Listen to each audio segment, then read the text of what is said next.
Hola, ¿cómo están? Soy Abraham Velasco dándoles la bienvenida a una nueva emisión, un nuevo episodio de nuestro podcast Del Futuro No Me Acuerdo, retomando el tema de los primeros estudios de grabación en Aguascalientes. Y bueno, uno de los temas o subtemas de este podcast en esta ocasión con nuestros invitados a quienes les doy la bienvenida, Luis Antonio Ruiz, bombero, Toto Correa y Lalo González, Lalo Watts, que les agradezco muchísimo que nos estén acompañando y que nos estén enriqueciendo con sus testimonios y comentarios. Un tema apasionante para nosotros también, y también puede ser muy debatible en muchos sentidos, es los formatos de grabación y los formatos en los que se escucha la música hoy y antes, ¿no? Hablemos primero de los formatos de grabación. En todo este tema que hemos estado platicando, hablamos de la grabación a cinta, ¿no? Que era la grabación como estándar, digamos, durante muchos años, pero antes de eso, no sé si estoy en lo correcto, si ustedes tienen una información, díganme. El maestro Stalburg, que en paz descanse, a él le tocó grabar pues, en grandes estudios, cuando las condiciones eran muy diferentes y creo que no se grababa a cinta. Según lo que recuerdo yo que nos grababa directamente se grababa al acetato. Grababa directamente al acetato. al disco, hacer el surco, pues, Sí. hacer el surco del disco, y por eso era tan delicado que hubiera músicos de una calidad excepcional. De entrada nos comentaba el maestro Stalburg que bueno, de hecho, entre paréntesis, quiero hacer un podcast dedicado a que Raúl. Se sepa quién fue el maestro Stalburg. Claro. Porque está el sótano Stalburg y mucha gente no tiene idea por qué se llama así, ¿no? Entonces, bueno, espero tener la posibilidad de hacer un podcast en el que hablemos de todo el legado también del maestro Stalburg. Él nos comentaba que para entrar, por ejemplo, para poder tener derecho a tocar en alguna agrupación en la Ciudad de México, tú primero tenías que hacer un examen en la Sociedad de Autores, en el Sindicato de Músicos, y eran exámenes bastante exigentes, ¿no? En el que tenías que leer a primera vista en vivo, tenías que tener un conocimiento de la armonía muy amplio. Y él comentaba que, por ejemplo, en sus exámenes que le hicieron, en una ocasión se perdió en la partitura, ya no supo y empezó a improvisar y armonizar, y el director de la orquesta dijo: claro que me di cuenta de lo que pasó, pero lo resolviste perfectamente. Y entonces él obtuvo su credencial, su licencia de músico, y esto era también por la exigencia incluso de los formatos de grabación, porque si grababas con una orquesta, todos tenían que estar perfectamente afinados, la ejecución tenía que ser impecable y casi siempre tenía que ser a muy tempranas tomas. No podías estar, digo, estamos hablando de antes de los Beatles, ¿no? Cuando se grababan. Oye, y un detalle sobre Raúl Stalburg, nosotros básicamente lo conocemos como pianista, pero él no era pianista. Él fue trombonista. Él fue trombonista. Sí, claro. Y de hecho, de su pueblo a México se fue como trombonista. Sí. Y él mismo lo platica que por las necesidades de trabajo se tuvo que cambiar al piano, pero él no era pianista, él era trombonista. Sí, así es. Bueno, entonces, esas eran los primeros formatos. Un formato antes podría ser la pianola. Puede ser, sí. ¿Es un formato? Pues sí, y eran los secuenciadores. Era el secuenciador. Es el antecedente del secuenciador. El asunto es que, bueno, las capturas eran de esta manera, y no se podía capturar a tracks como después. No, de hecho, a mí llegó a platicar con Raúl de que si en alguna ocasión te llegabas a equivocar, jamás te volvían a llamar a una sesión. Ya no te llamaban, porque tenías que tener una capacidad así de... Sí. Después, ahorita ya es completamente otra cosa, te puedes equivocar y el ingeniero lo va a resolver. No, ya hasta parece requisito ahorita. Sí, no, bueno, a ver, caigamos en un contexto. O sea, escucha las grabaciones, por ejemplo, que es nuestra música popular, Pedro Infante, Javier Solís, todos ellos, ¿cómo se grababan? Sí, decían que la orquesta estaba en una... Dicen que Pedro Infante grababa todo en una toma. Sí, pero casi eran. A lo que voy justo es eso. Cada vez son dos cuestiones aquí. Cada vez la tecnología nos ha hecho más inútiles como músicos o como intérpretes o como lo queramos ver, o hay más accesibilidad o facilidad para que lo resuelvas o lo borres y lo vuelvas a componer, ¿no? Entonces, y también hay una cuestión aquí de que la tecnología antiguamente los hacía más bravos para lo que dicen, de que no te puedes equivocar en una sesión de grabación. Claro. Igual el cantante, tenías que estar, o sea, ¿qué tipo de monitoreo tenías antes? Pero aparte de lo técnico, por eso mencionaba yo lo del maestro Stallworth, el asunto era la calidad del músico. Exacto, a eso me refiero. También mencionabas tú a los Beatles.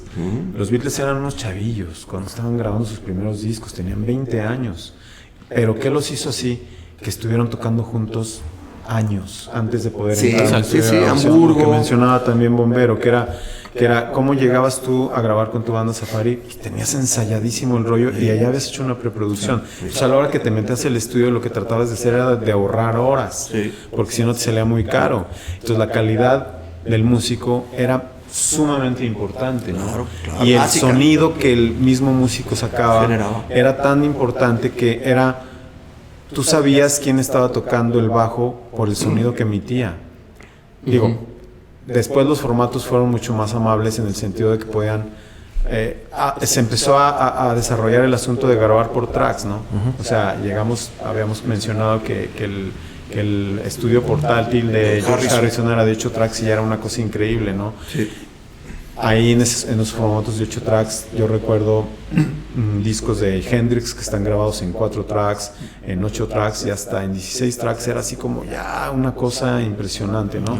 Las máquinas en las que todavía me tocó grabar en una máquina de esas hace 4 o 5 años en León, las máquinas de cinta de 2,5 pulgadas de 24 canales, que era en lo que se grabó muchísima música de los años 70. Sí, claro. O sea, muchísima música de los años 70. Este primer formato que fue de cinta, que duró tanto tiempo y que tuvo, digamos, variantes entre el grosor de la cinta, la cantidad de canales que podía caber ahí, incluso incluyendo el cassette mismo, que es parte de lo mismo, fue lo que estuvo vigente durante muchísimos años. Y a mí me parece que fue el resultado era el vinil. Después de grabar la cinta, todo lo vaciabas ya a un disco para poderlo ya imprimir los viniles, que fue en lo que se consumió música por varias décadas también, ¿no? Este formato, aparte del formato y lo que exigía el formato de la calidad de los músicos, siento yo que fue el que formó y fue el que marcó la pauta a lo que debía o no debía hacerse a la hora de hacer una producción. Hablamos, por ejemplo, de la compresión, que ahora la obtienes por medio de plugins, y la compresión en esos formatos pues era natural, porque la cinta de hecho comprimía. Era la compresión del formato. Era un proceso natural, físico, de saturación. Natural. O sea, ¿sabes qué? Ocurre que el error que tienen las máquinas de cinta, que antes era la característica de un sonido muy sedoso, muy cálido, muy suave, pero con el paso del tiempo hemos visto que esa tecnología tenía un error, que no captaba exactamente lo que le mandabas. Entonces después se hizo un color. Una lata, meter en un recipiente toda la música. Exactamente. Y ese era el efecto que te daba, pero un efecto que se daba de una manera completamente natural. Exacto, el barrido de la cabeza, de la cinta en la cabeza, produce armónicos, saturación, produce una compresión natural y que puede el ingeniero manejar. Digo, yo tengo una máquina de cinta y todavía me divierto bastante con ella. ¿Cuál es el mejor formato? En mi punto de vista, es escuchar el grupo en vivo. Sí. O sea, ese es el mejor formato. Sí.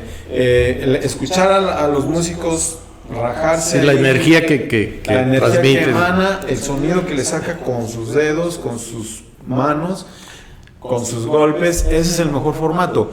Todo esto de la grabación, pues, de la música tiene que ver con el dejar un documento y también el comercializar una obra artística, ¿no? Justo eso, perdón. Eso pasaba con las primeras máquinas de 2 canales, de 4 canales.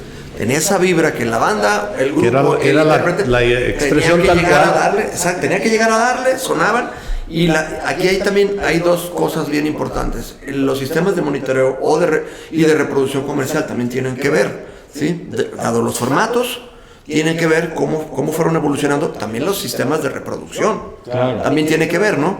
Entonces, pero antes todos tocaban, llegaban y tocaban, tenían que estar ensayados, venían de una producción, como ya hablamos, y fue evolucionando las máquinas, y el hecho de que tengan más canales no significa que debes de sonar mejor. Es más opciones para regarla, ¿verdad? Sí. Desgraciadamente. Es más opciones para que producir sonido pueda dividir el grupo y poderlo mezclar. Poderlo mezclar de una mejor manera. Pero lo que tú dices de estar en vivo, justo eso fue al principio. Pero mira, eso que estás comentando, el hecho de tener muchos tracks, no te asegura ni te garantiza absolutamente nada. Y te voy a dar un ejemplo. Ahorita, a la fecha, escucha los discos de Glenn Miller y de ese tipo de orquestas de esa época, y ahorita Ray Conniff o Glenn Miller, escucha Glenn Miller. Glenn Miller que estaba más atrás. A la fecha escucha esos discos y te lo aseguro que no hay un disco que se le compare a la fecha. Los de música clásica, por ejemplo. Claro. Muchos de ellos fueron los primeros que... Es que el punto ahí también es, tenemos dos oídos. Exacto. ¿Para qué metes 24 tracks y luego los vas a mezclar a dos? Si tienes dos micrófonos que te puedan captar lo que está oyendo el director de la orquesta.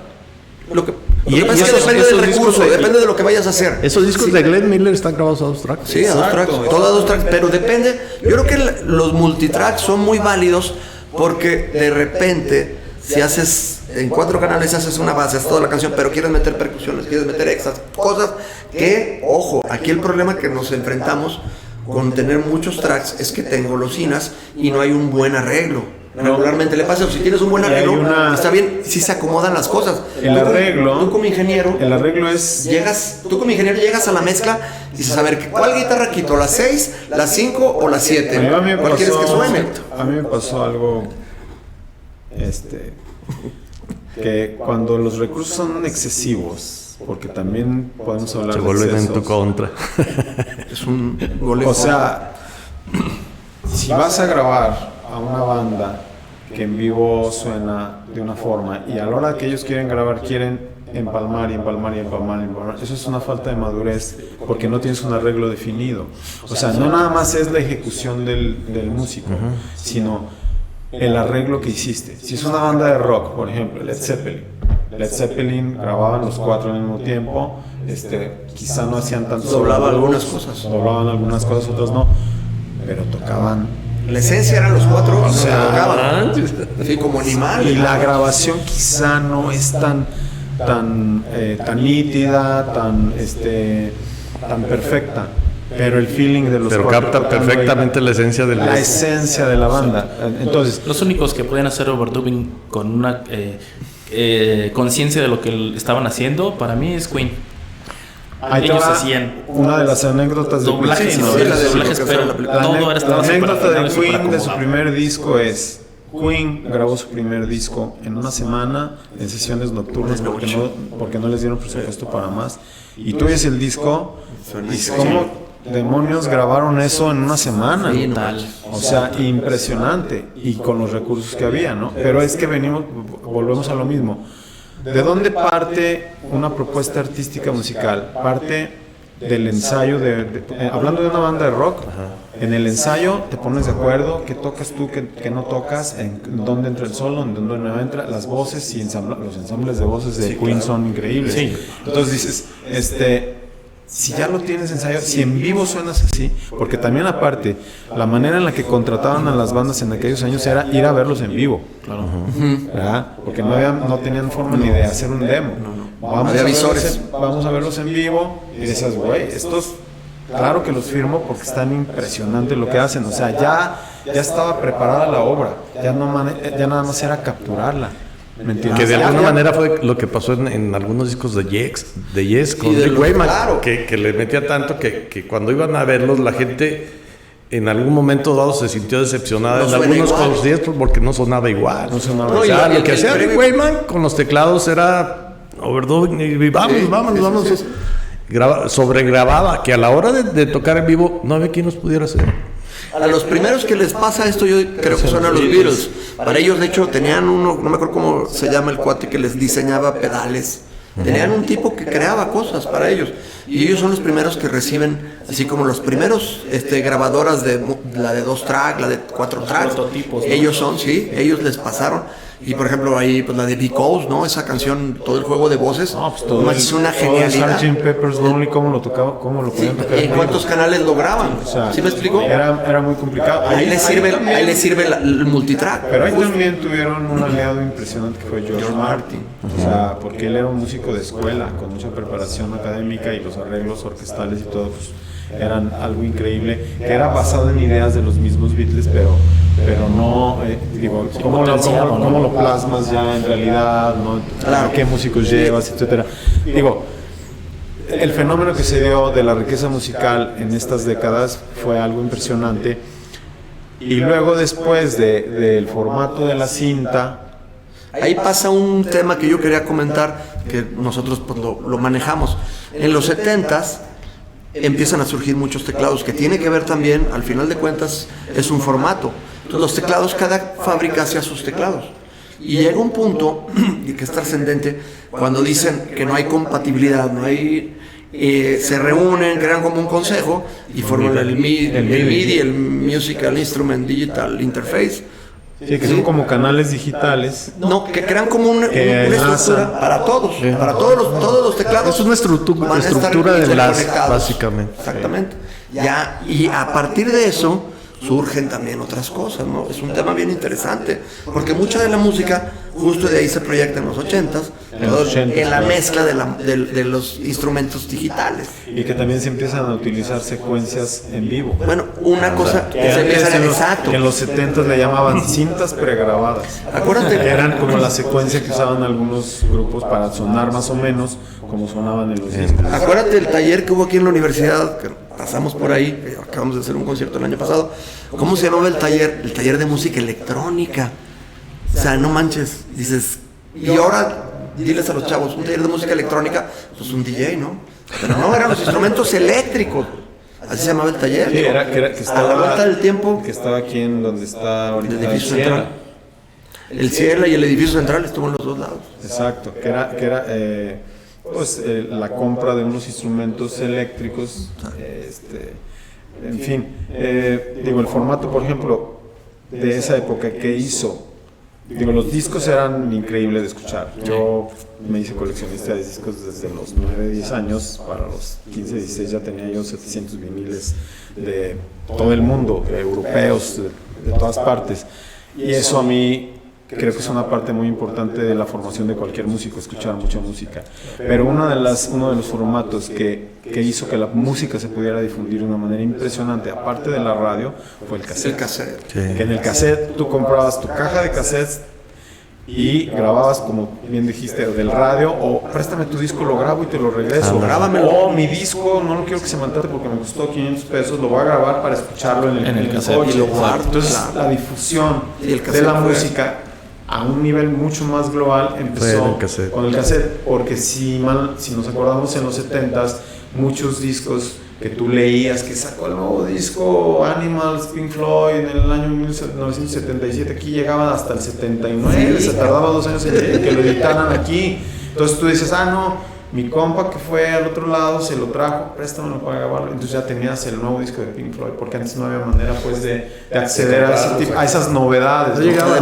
Además el cassette, yo lo viví cuando los Poor Boys, banda del 81 al 83, tocamos un día en la secundaria de la universidad, tocamos en la mañana y en la tarde, tenemos 15, 16 años. Mi hermano, el Alejandro Leno, güey, agarró el Stereo Fisher que en todas las casas había, tenía ahí 2 hoyitos con un micrófono, y el cabrón se lo llevó. Claro. Y grabó el concierto y ahí está todavía la cinta. Es que los reproductores que mencionabas, era muy padre y muy importante, y tampoco era fácil de acceder porque tenías que pasar por la frontera, no había ese tipo Sí, de... claro. Primero había las consolas, ¿no? En las que veías la música a nivel Sí, mundo. las Luego consolas. las consolas estéreo que eran todavía accesibles aquí en México. Bueno, se vendían. explícale un poco qué es la consola. Bueno, las Un consolas módulo eran que trae era un radio. reproductor de discos, o sea, de viniles en los 3 formatos que había. Con un mueble. Que era en el formato de 45 revoluciones por minuto, digo por... 33 y 16. 33 y 16 y 45. 45. No, había 33, 45 eran los más chiquitos y había otro. Y 73 y 78. 16. 78 y 16. También había uno más bajo, creo. Bueno, el chiste es que reproducías los long plays que se llamaban, en lo que venía toda la producción completa, o los sencillos que eran los de 45 revoluciones. Por los dos lados. Por los dos lados. Que traía el hit que ves en la radio. Sí. Y por el otro lado venía como el lado B, que ahora le llaman lado B también. Ahora le dicen el lado B, güey. Entonces reproducías eso y reproducías radio y párale. Sí. Pero luego salieron los equipos modulares, sobre todo en Estados Unidos, con marcas Panasonic, Pioneer, Sony, Sanyo, Fisher, Sanyo, Technics, etcétera, etcétera. Un mini componente. Que en un principio era como un mini componente que traía... a mí me tocó un formato incluso donde traía el cartucho, que era la cinta más grande de 8 tracks. Que traía el 8 tracks, para reproducir 8 tracks, que era una cintota, el cassette y el long Ese play. sonaba muy bien. De hecho, había estéreos de coche. Había estéreos de coche de cartucho. Entonces esos equipos de reproducción estaban muy bien hechos. Tenían venían muy bien armados, Sí. y escuchabas la música de una forma muy de mucha calidad, con muy buen nivel de calidad. Si tenían tu familia acceso a comprarse uno de esos, que lo tenías que encargar a Estados Unidos, Sí. que alguien te lo trajera, porque si lo querías importar o traer, era la famosa fayuca. Te lo traían de fayuca. Me acuerdo que mi papá cada rato cambiaba porque él lo necesitaba o para el bar o para el restaurante, y cada rato traía nuevos, y nos dejaba, pues tú sabes que ya no lo voy a hacer en el Él te lo restaurante. dejaba. No, pues gracias. Me tocó tener ahí en mi cuarto un Fisher o un Panasonic, en lo que escuchabas, y graba esos formatos, como dices tú, Lalo, traían un microfonito. Sí. Que le grababas ahí, y tú podías grabar en cassette ahí, pues con una guitarra. Sí, ¿no? O las grabadoras. Después también algunas grabadoras salieron con su pero sí, hablamos de la tocada, hablando güey. del formato del cassette, las grabadoras para la gente joven, sobre todo para la gente joven, fue algo increíble. Sí, no manches. Porque era la manera de llevar de una manera portátil. Si todavía no, yo en secundaria me compré una grabadorcita así, y me acuerdo que oía mi cassette de Supertramp, del Crimen del Cielo, que fue un disco que me voló la cabeza. Y te deja marcado ese tipo de cosas. Son experiencias, no sé, en la que estás descubriendo un mundo nuevo. Fíjate cómo el cassette nos dio y contribuyó para la música impresionante. También el Walkman, cabrón. Fue el primer aparato que te colgaste individual con pilas. Las grabadoras empezaron a surgir con pilas, te las llevabas al campamento, a la alberca, donde fueras. De hecho, hay un programa en Discovery Channel donde pasan los 100 inventos más trascendentes y sale el Walkman. Claro, el Walkman fue algo increíble. Y bueno, El cassette dio y contribuyó muchísimo a la difusión de la música. Sí. Fue increíble, a la grabación de la música. Creo que el disco... Hay un disco de King Crimson que no salió hasta que hubo formato de CD, que fue grabado de una manera pirata, y Robert Fripp lo recuperó. Ese disco está grabado en vivo. Está grabado en cassette, sí. Memorex. Ahí dice concierto de tal año, grabado en formato Memorex, en cassette Memorex de 2 tracks. Y tú oyes lo editó Robert Fripp, que es el dueño, digamos, de King Crimson, y tú oyes el disco y se oye muy crudo, se oye muy duro, no se oye nada pues cuidada la mezcla ni nada, pero se oye increíble la vibra de los músicos tocando en vivo, que también en aquellos años, y en ese disco viene el público está, o sea, el grupo está aquí en la pared y tú estás aquí abajo viéndolos recargados en el escenario, los tienes así viendo todo lo que están haciendo. Eran otros tiempos de la manera de disfrutar la música. El cassette, como decimos, fue un formato importantísimo tanto como para producir o preproducir como para reproducir, y junto con el vinil. Pero luego ya los Porta Estudios pues eran de cassette. Luego ya no sé si brincamos de ahí al formato digital de reproducir en CD. A la par iban las máquinas, carretes. pero- El carrete, pero luego lo que decía Bombero, yo me acuerdo que ustedes tuvieron unas máquinas muy raras. No, pero esas fueron después. Tuvieron la de 8 tracks de carrete, pero luego tuvieron una de 8 tracks digital. ¿No te acuerdas? Sí, no. Sí. ¿O qué? No, de 16 tracks. Eran 16 tracks. 16 tracks, pero era digital ya, ¿verdad? Sí, era digital, era disco duro. Ah, la del disco La duro. disco duro.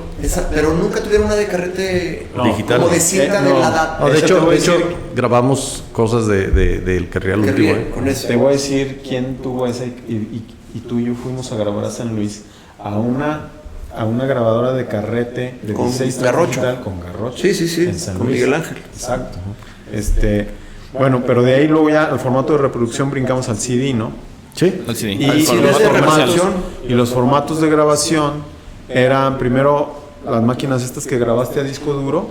Bueno, básicamente pues, yo creo que los tres pasamos por toda la transformación de la grabación de análogo a digital. Análogo a Sí. digital, claro. Nosotros empezamos con un formato digital, digo análogo, era de 8 canales a media pulgada. Fue básicamente como empezamos, que ya platiqué sobre eso, cómo compramos esa máquina. Y la usamos un buen rato. Después, pues gracias a lo que comentabas de los jingles, tuvimos oportunidad de comprar otros equipos. Ya tuvimos más solvencia económica en juego, gracias a los jingles. Y compramos una grabadora de 16 canales. Una Tascam de 16 canales análoga. Pero seguíamos también trabajando con el secuenciador. ¿Sí? Algunas cosas, por ejemplo, los teclados. Eso te expandía la cantidad de canales. La cantidad de canales, porque por ejemplo, teníamos 15 canales análogos, pero en el secuenciador teníamos Los que los que quisiéramos digitales y ahí grabábamos los teclados. Claro. Se llama JL Cooper, Ajá. la máquina. Ahí la tengo. Me la vendió Miguel, cabrón. Sí. Lo tiene un museo. En su Sí. No, ya. No, tiene un chorro de cosas que le vendimos. Te digo que también le vendimos una mezcladora Mackie. Una máquina. Entonces, de hecho, el último disco que grabamos, del que real último, está grabado en esa máquina de 16 canales, en esa Tascam. Y habíamos comprado también una mezcladora M600. ¿Te acuerdas? Una Tascam. Sí. que Sonaba increíble. para mí esas máquinas suenan Análogo. análoga. O sea, todo el formato lo teníamos análogo y nada más trabajamos los teclados en el secuenciador, en el análogo. Y las baterías eléctricas también. No, pues ya cuando teníamos la grabadora de 16 canales ya metimos batería acústica, que a mí en lo personal me sigue gustando encima de Claro, de todo. los triggers y todo ese Sí, rollo. sí. Sí, de hecho, la batería que tú platicaste de la batería Una eléctrica, una Yamaha, esa batería era mía. Era tuya. Esa batería era mía y esa batería me la vendió un amigo en Laredo. Y esa batería aquí en México nunca salió. O sea, fue la única batería la que yo traje. Esa batería era muy diferente a todas las demás que salieron, a las Sí. PTX. Fue muy diferente porque el bombo era redondo y grande, era como de 20 pulgadas. Inclusive los pads eran muy diferentes en cuanto a calidad.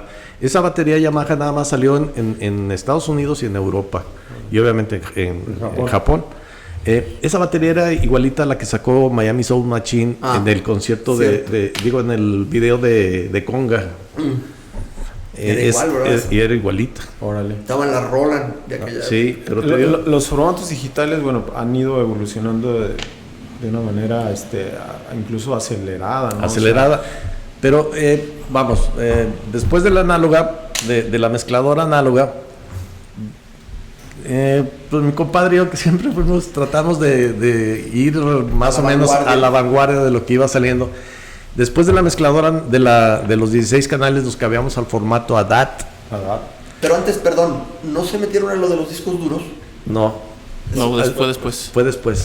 Fue después de la- Que era un rollo. Que la edad para mí es un Nosotros formato grabamos- muy padre, ¿no? Fíjate que que conserva algo de lo análogo. según sonaba yo, ¿no? muy bien. A mí me gustó mucho, me gustaba mucho cómo sonaba, pero tenían un gran defecto, que era la sincronía. El transporte era muy lento. Aparte de eso, había veces que pues estabas, según tú, grabando y ya de repente te dabas cuenta de que la tercera no se había sincronizado y tú no habías grabado nada. Sí, o iba una desfasada y iba viendo otra cosa. Sí, es que todos los formatos fueron teniendo como Todas sus tienen imperfecciones tienen y sus se fueron como puliendo. Sí.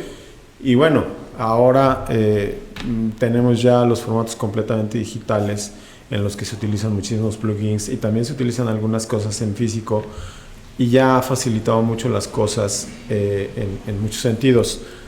Quiero yo dejar el tema de la actualidad de los estudios de grabación en este momento para nuestro último episodio y hablamos de eso en el próximo episodio. Les agradezco yo su participación en este tema y nos comprometemos a que en el siguiente tema continuemos con este tema ya para concluir los estudios de grabación en Aguascalientes. Muchas gracias a los tres, muchas gracias a los que nos escuchan y nos ven. Yo soy Abraham Velasco y espero que nos veamos pronto en un próximo episodio de Del Futuro No Me Acuerdo.